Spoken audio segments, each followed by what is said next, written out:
Hi, I'd like to talk for a moment about how people think about their health and how they think about um, the diagnostic labels that they have been given by other people, and how they use those labels, how they relate to those labels. So sometimes people come to me with a serious health issue. They've been recently diagnosed with some condition, and they tell me of their despair, and they may say they have no hope left of recovering.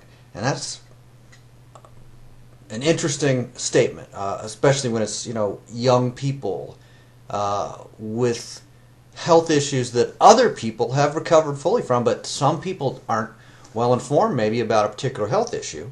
They get scared, and they may have some initial hope, but they go to specialists who tell them that there's not much that specialist can do for them, so eventually they get concerned that they may have very little alternatives in terms of favorable alternatives that are going to bring them relief of some kind. For instance, I remember one man who was only 35 years old when he was suddenly paralyzed, and he had teardrops spilling down his face and said to me in a solemn, serious tone, "I have a disease, and my disease is incurable."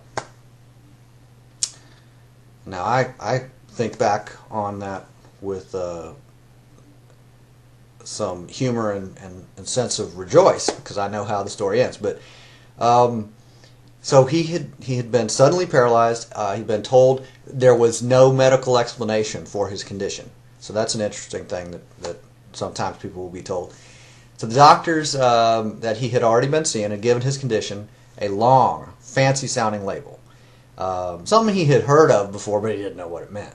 So when they said things to him like, "We've done all the tests that we know how to do, or that we know are relevant to do in this situation, but we still cannot explain why you cannot walk. So we don't know how to help you. So because we don't understand your condition well enough to help you, all we can do is give your condition a very special label, which is incurable." So, as I said, I already know how this story ended. Within a few months of his loss of the ability to walk, he had a total recovery of the ability to walk, but not based on any methods that were shared with him from the physicians he had previously been seeing. Another even younger man came to me and said that he had a red, itchy rash spreading across his body. It had started on his face, in particular on his nose, and then it spread to the side of his face, on his cheeks, and then to his forehead, and then onto his arms just below the sleeves. So he had this itchy red rash, and a few hours later his skin literally started to fall off. And so the young man came to me in a panic, and he was begging for some kind of hope. "Please help me," he said. Please, can you at least pray for me so that the demon which is inhabiting my body will be destroyed and I will recover." Something like that. I don't know exactly what he said. So I took his hand and I looked at him in the eyes, and I asked, "Is this your first time here on vacation?" And the young man's face shifted suddenly to a very confused look, and he said to me, "Yes, but how did you know I was here on vacation?" And I said, "Well, you've clearly been out in the sun too long. Just because you do not understand the source of the effects that you're experiencing, that does not mean that you've been possessed by a demon. You have been burned by too much exposure to the sun. First your nose, then these other parts of your body that were also exposed to the sun, but not as much as your nose was. Your nose was exposed first." And he actually had a a notable response. He got a bit excited and said, "No, of course I am possessed. First of all, this has never happened to me before." So that was to him somehow a signal that it must be a demon possession. Then today, from out of nowhere, the demon burned my nose, then my cheeks, and then this living creature that had somehow possessed my body spread into my forehead and across my arms, attacking my skin. And look here at the layers of my skin just peeling away. He's very anxious and upset. And because he'd never seen something like this before. I think he was from Maine. So it's even worse, or Canada. So it's even worse than it was an hour ago. This kind of thing he was saying, it's like it's getting worse. And he wasn't even out in the sun at the particular moment when the demon started attacking the skin and making it itchy, because he had gone inside by the time he actually felt anything or saw a mirror. He was inside, so he couldn't be the sun. And he said to me that he knew all about sunburn, so it couldn't be sunburn. It had to be a demon. All right, so then he was challenging me, so asking me, how can I say that it's not a demon that's been doing this to him? Because he just look at my skin, it's peeling away. See, it's just falling right off. I'm not making this up. How can you say? Are you saying I'm making this up? You call me a liar? And I paused, because he's pretty excited, as you could imagine here. He's pretty excited. He'd been diagnosed by himself, not by someone else in this case, but he had diagnosed his own situation as demon possession. So then I said to him, well, I admit that you sound very confident about the nature of your situation, the labels that you're putting on your experience, your interpretations that you're making for what is happening with your skin. Like, I see that there's something happening with your skin, but what you're calling it, how you're labeling it, how you're relating to it, that's something we could discuss. But you're very confident in the way that you're relating to it, so let's just move on as far as exactly how you're related to it. Let's move on for a moment. So you seem like a person who's very motivated. You're very confident you've been possessed by a demon. Okay, so since you're motivated, I want to share with you an old legend. So you may have heard of this before, because it's somewhat of a popular idea, but maybe you've never heard it. It might be relevant to you. Some people say that there's a rather common plant that has some magic lotion inside of it. Basically, it just grows inside of the plant. And I happen to have some of that lotion from the plant. This could be useful to you. And if you'd like, you can rub some of it onto your skin to drive away the demonic sunburn, because then you'll be free of the demon that has been possessing your skin and burning it from the inside. So it may be attractive to you to just try this magic lotion from this plant. Maybe. And many people, even people I personally know, I've used this myself. Many people report very good results of using this substance. It's very inexpensive, and it's consistently producing the result of healing the skin from the burn. So clearly it must be driving the demon away. Believe it or not, many people say that this magic lotion instantly kills the demon. You do have to use it. You want to put it on a few times over the course of a few hours, maybe a few days. But you might be interested in that. Well, he stood up from his chair. I barely got my way through saying all this stuff to him, and he stood up from his chair and just pointed his finger in the air and then announced, "Well, you do not need to insult me. I'm not going to fall for such foolishness. I will not be tricked into embarrassing myself by using some unscientific methods that haven't been rigorously tested or approved by the FDA, have they? I don't want to use some method and embarrass myself just because it's recommended by a witch doctor like you. So I'm disappointed I'm disappointed. That's what he's telling me. I'm disappointed that you would even believe in such nonsense. And he was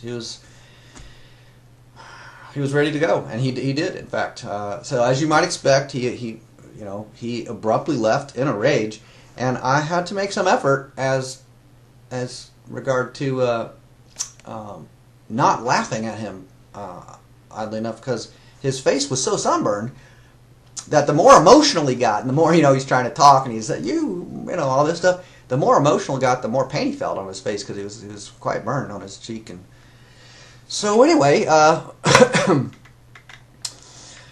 I said, that was a young man at that time of that incident. However, a few years later, he had been coming here regularly for vacations, and he happened to I happened to see him again. He actually came in to see me.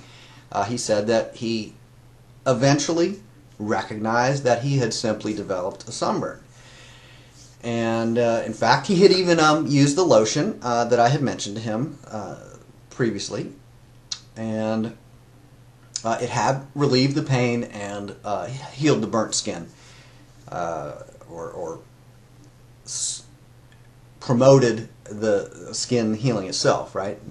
It's apparently this lotion from that plant helps the body to heal itself more quickly than the body might have done otherwise. So anyway, so he came in to apologize to me and to thank me for my, sharing my input to present to him a possibility that could be helpful to him. So he was thanking me for that. However, there was another reason that he was there to visit me that day. It wasn't just to thank me for what had happened a few years prior, and to apologize for his response, his outburst. The other reason he was there to visit me, he said, was because he had been recently possessed by a demon called skin cancer, and it had spread from his nose and then to his hands. And then next to the skin cancer then spread to his lungs, and then the skin cancer in his lungs spread to his liver. So this was very interesting to me. So that I was clear on what he was reporting, I just repeated what I had understood to confirm the language that he was using, because he was using the language in a kind of interesting way. I was interested in the way he was relating to his health, right? So I asked him, so what you're saying is you've been possessed by a living demonic entity called skin cancer, and the skin cancer has spread from your face to your hands, and then from your hands it spread to your lungs, and the skin cancer in your lungs spread to your liver. Is that accurate? That's what you understand? And he said yes. And he looked at me like, he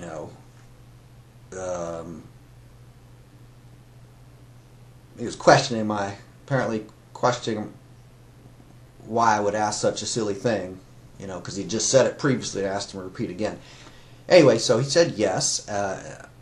If you don't believe me, he was apparently concerned as to whether or not I believed him. Kind of preparing to argue and defend his position, interestingly enough. So he said, if you don't believe me, I brought some pictures with me. And these are the pictures of the living tumors, which are growing larger as they eat away at my body. So he said, I have some before pictures from when they were smaller tumors, and then they got bigger, and clearly they're living entities that have possessed my body and are eating away just eating my flesh. And I thought, wow, this is a very scary story. The story is scary. I'm not so sure that the situation is scary, but the story, very scary. So I asked him if he'd ever considered that perhaps the tumors were clumps of unhealthy cells, like just a accumulation of unhealthy cells that were getting larger over time. Kind of like a stack of dirty dishes in a sink. This is the example I gave him. Consider that the pile of dishes is not itself alive. There's just an increasing pile of dishes that's getting higher, but that's only because new dirty dishes are getting added to the pile faster than anyone's removing the dishes for cleaning them off. And if the same kind of situation happens in a laundry basket where the clothes are filling up the basket and then spilling over the edge of the basket, that's not the dirty dishes in the sink spreading to the laundry basket. It's just another accumulation of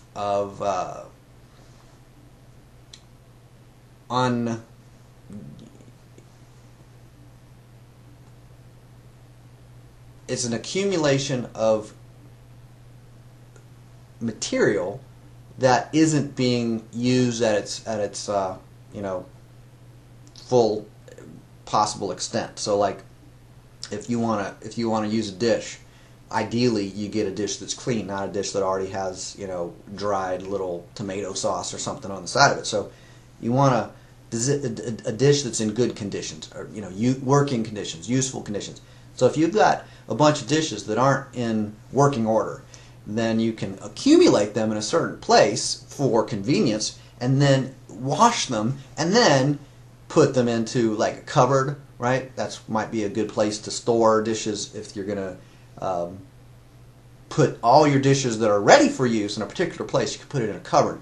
As far as like clothes in a laundry basket, where would you put those once they're ready for use, once they've been washed, dried, and so on?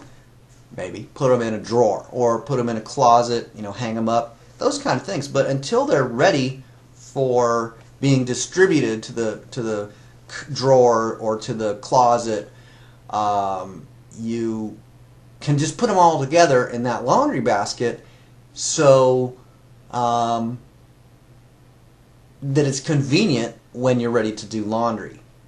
Same as why you would, it's more convenient to have your dirty dishes in the sink than to have them like on the dinner table still, right?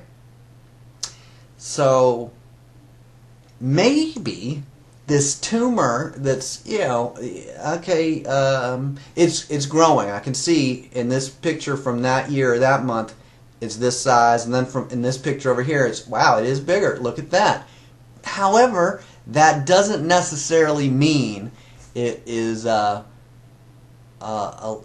demon, a living demonic entity that has possessed the organism. Like if we say a cat has cancer, it doesn't mean that the cat or the pig that has cancer, that the demon didn't necessarily pass from a human into the animal. If I say, "Be gone, demon," I cast you out from this cat into this pig. Well, that's an interesting thing to say. But if I said to the sinks and the dishes, the dishes in the sink, if I said, "Be gone, dishes," it might be useful to actually have a dishwasher or some soap, or get in there and actually clean them and then put them away after you dry them, right? Of course. But so this whole idea of a living entity that possesses somebody, I think it's not the. I think it's one way to interpret or relate to, the accumulation of unhealthy cells in the case of this person, and parts of his skin, the liver, and I think the lungs, right? So he's telling me he has skin cancer in the lungs and it's spread to his liver. And I say, wow, that's really interesting. Kind of like the stack of unwashed dishes is now spread to the laundry basket, and you got a stack of unwashed laundry over there because the dishes are a living entity that's spread to the laundry basket. So anyway, I don't remember exactly how this conversation went with him, but he was in distress. he was sad. He was kind of grieving because he'd just been told that he had incurable skin cancer spreading from his lungs to his liver. So he said he didn't. He was also, concerned about me. He said I'm a little. The young man, a little bit older at this point, but the young man said to me that he was concerned for my mental health, and he didn't know why I was talking about dirty dishes and washing dishes. It didn't even. How is that related? He asked if I was actually even a real witch doctor at all, and I thought, well, this is interesting. So I told him that I was a minister, that I'm not a medical specialist. Then he asked me which medical school I had attended. So I was kind of just going along with how he was, focusing. So I said to him, I once had visited the campus of a local college nearby, and he said, "Oh, yes, I know. That's a very prestigious school. So congratulations. Anyway, what do you think I should do about the incurable skin cancer in my liver? And did you know that cancer is caused by unresolved anger issues?" I read that on the internet and in a hard copy book, and I heard it. There was a TV show about it too, a movie, all sorts of. A friend of mine told me. They told me about the book and then let me borrow it. So, and what do you think I should do about the unresolved anger issues that are causing the demonic possession by cancer? So I was thinking I'm gonna have to be a little creative with this situation here, or have an opportunity to be creative. So I asked him if he was familiar with the difference between correlation and causality. And he said, "Well, I do know that thousands of people with cases of incurable possession by demonic skin cancer are very angry people. They're also in distress and feeling hopeless and in despair, depression, and sometimes, and which is, that's proof that they're angry people." And I said, "That's interesting. All right." So he kept going. I was going to comment. I said, "That's interesting," but I was hoping to get a word in there, but he kept saying, so those people, thousands of cases, they're very angry, and therefore anger causes demonic possession by incurable skin cancer in the liver, because thousands of people who see that how it's a proof, it's evidence, it's a confirmation. All right. So I asked him if he knew anyone who was angry but did not have skin cancer in the liver, and that one kind of, now he understood this question, right? Do you know anyone who's angry but doesn't have skin cancer in the liver? Because he's telling me anger causes demonic possession by skin cancer in the liver. So I asked him, do you know anybody who is angry but doesn't have demonic possession of skin cancer in the liver? And he said, well, actually, he did not personally know anyone else with skin cancer besides himself. He was the only person that he knew that had skin cancer. He thought, I think some people I've seen, they might have skin cancer. I don't know for sure, but I do know some people who are angry. I said, okay, all right. So some people are angry, and you don't know anybody else for sure that has demonic possession by skin cancer in the liver. Okay, so that's when I told him that I had previously been diagnosed with skin cancer. I thought he might find that relevant, but he said, no, that's impossible. You're not an angry person. So why would you be cursed with the punishment of being possessed by skin cancer demons like me? So he was thinking he was being punished by demonic possession by a living entity called skin cancer that was now attacking his lungs and his liver and his some of his skin, not all of his skin, just a few specific parts of his skin, interestingly enough. So, so he was dismissing this idea that I had ever had skin cancer because I wasn't an angry person, and he knew that anger was the reason people would have cancer. So this was a little, I understood his skepticism. I did. I admit, I understood. So I told him that it was like a weird, like awkward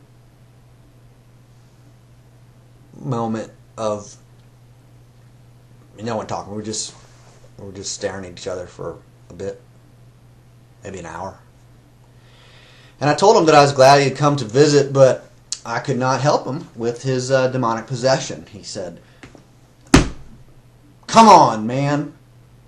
I thought you did exorcisms and stuff, right?" And I said, "No, I do not perform exorcisms."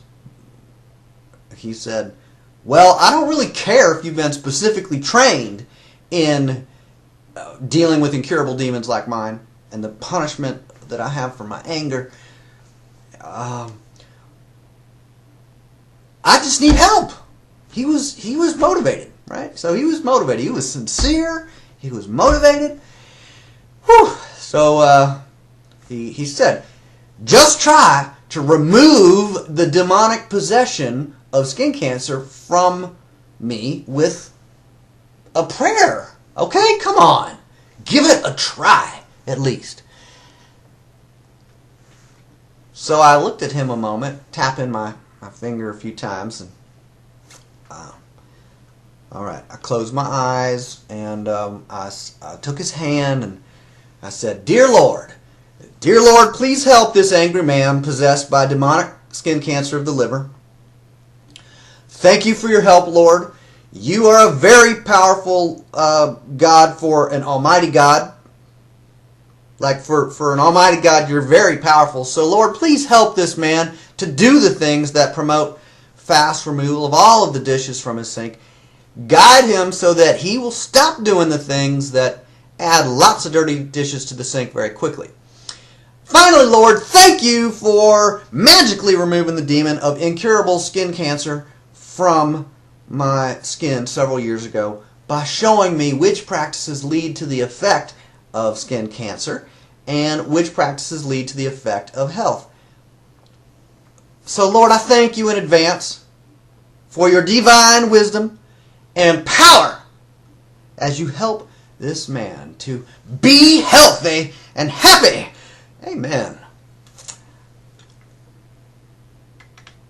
The man was smiling now, and he looked relieved.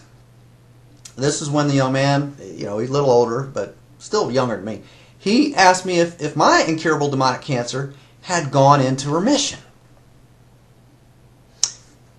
He said, I understand. Your cancer, it was the demon went into remission. It was, I think the prayers can put the demon into remission, right? They take the demon and put it into remission. And I said to him, well, the tumors are gone now, so I suppose that's one way of putting it, that in remission. Okay. And he said that was very interesting to him. He had read about that too on the internet, I'm sure. So he said he was planning to have some surgery soon to remove the incurable demonic skin cancer from his liver very soon. And after that, he'd be shopping around for some remissions. He's planning to go shopping for some remissions so that he could put the tumor into the remissions. And he asked me where my cancer had gone into remission. So I told him that remission is not an actual place, but it's just a diagnostic label or a diagnostic term used for convenience by certain witch doctors. So he said that he thanked me, and he said that I was a very smart man. And because of that, because I was such a smart man, I should help lots of people to defeat their incurable cancer by praying that the demon possessing the person with the incurable cancer would find the actual place where remissions were kept so that everyone could go into remission whenever they want. And this was a very interesting sequence of events, and I really had enjoyed talking to the man. So I was smiling. I was not laughing, and I said, "That's a very kind thing to say. Thank you for your kind words." And he shrugged and said, "Well, you know, when you worship incurable demons, as long as I have, it really teaches you to be the most compassionate person ever."